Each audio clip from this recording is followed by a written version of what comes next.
Snow drifts across a silent field somewhere near Kursk. Half buried in frost, the outline of a tank emerges, its turret twisted, its armor blackened. For decades, it has lain here, a mute witness to the most mechanized slaughter in human history.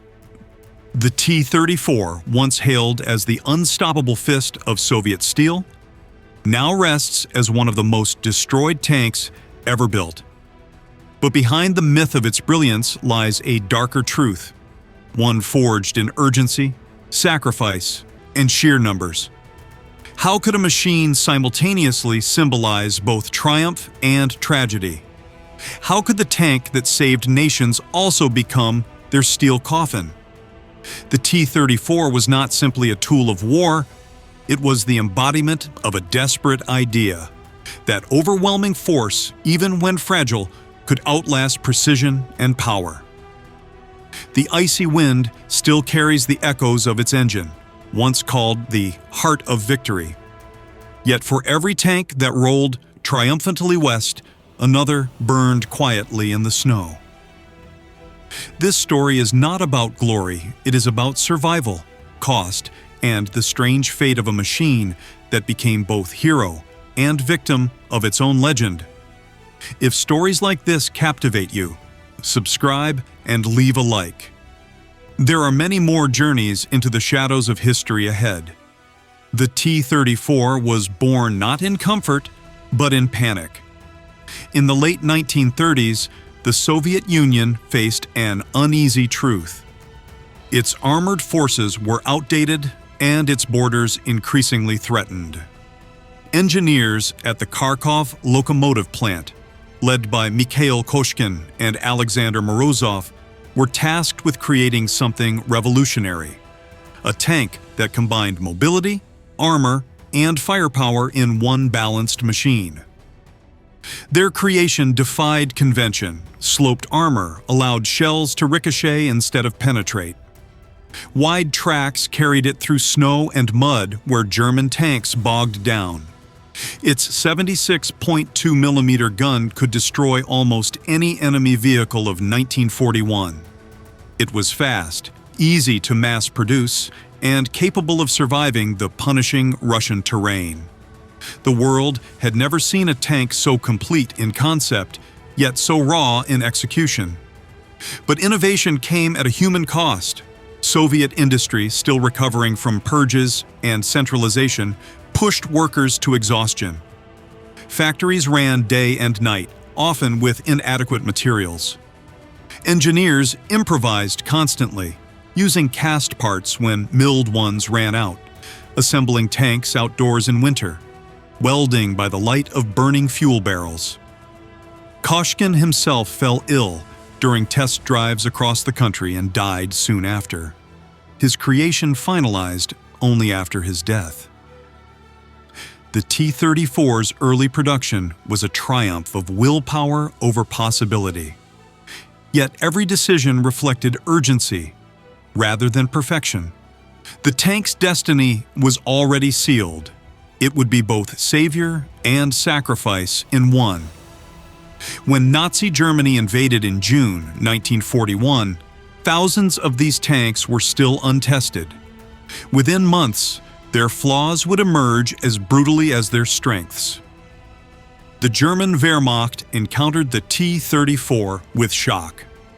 At the battles near Minsk and Smolensk, their anti-tank guns proved nearly useless against its sloped armor.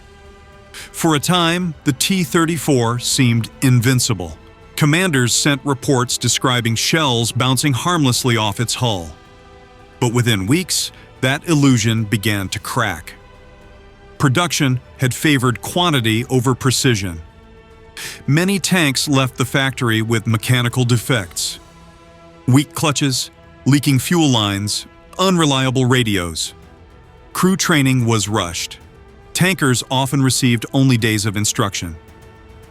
Inside the cramped hull, visibility was poor and coordination minimal.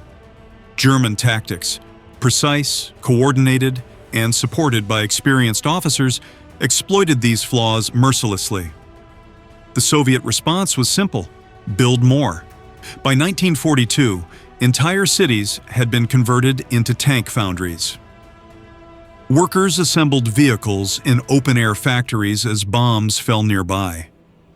The result was staggering: tens of thousands of T-34s produced each year.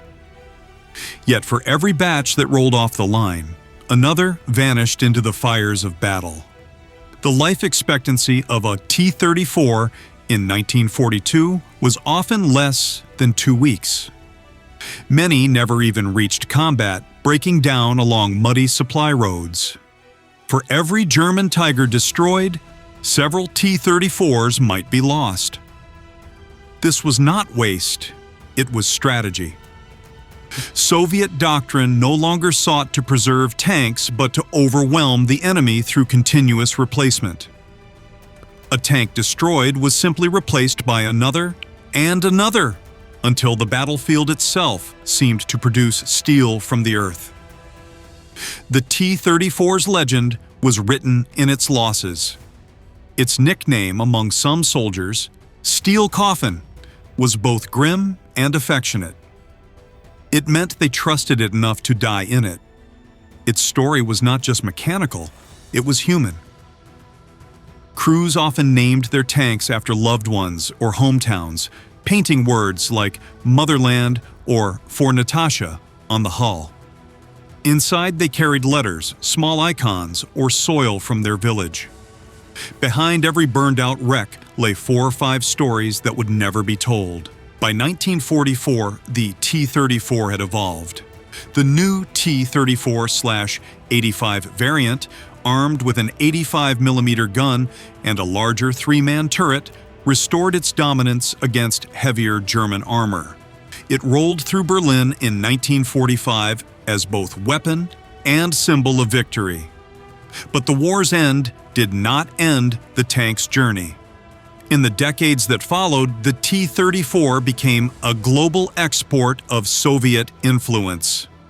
It appeared in the Korean War, the Arab-Israeli conflicts, the Hungarian uprising, and dozens of smaller wars across Asia, Africa, and Latin America. Some nations used them into the 1990s. Its appeal was obvious: simple mechanics, rugged design, and easy repair. In many armies, the T-34 served as a trainer tank for generations of crews. It became the foundation upon which later armored doctrines were built. Yet this long life also meant a long record of destruction. Each conflict, each revolution added another layer to its history, a history of endurance paid for in wreckage. In museums, one can find T-34s painted in the colors of a dozen nations, sometimes fighting on both sides of the same war. It is perhaps the only tank in history to have faced itself on multiple continents.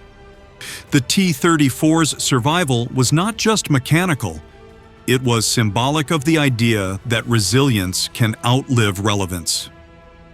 Even today, some T-34s remain operational, used in parades or as training vehicles. Others sit as memorials in small towns, their turrets pointing skyward in silent salute. Beneath layers of paint, the steel still carries the scars of its long and restless life. Today, rusting T-34s stand in museums, on plinths, and in fields reclaimed by grass. Veterans still recall the smell of oil, the ringing of shells against armor, the suffocating heat inside the turret. Historians debate its place among the greatest machines of war, but few deny its impact. The darker truth of the T-34 is not merely in its destruction, but in what that destruction represents. The industrialization of war, where victory depends on output more than genius, and where human life becomes another resource to be measured. Its story is not one of failure, but of endurance through loss. Its shape influenced decades of armored design. Its concept, speed, firepower, and armor in balance, became the standard formula for tanks worldwide. Yet no other vehicle so perfectly captures the paradox of wartime innovation: to win by sacrificing the very things you wish to preserve. Perhaps the real legacy of the T-34 is the reminder that progress, even when born of necessity, always carries a cost. It was a machine built for a single purpose: to survive just long enough to change the outcome of a war. And in doing so, it shaped the modern world. In the silence of those battlefields, the steel whispers lessons about courage, innovation, and the price of survival. The T-34 was never truly defeated, not by its enemies, nor by time, but by the realization that even victory can leave behind ruins. It stands today as both relic and teacher, a monument to the duality of human creation: our brilliance and our blindness, our power and our peril.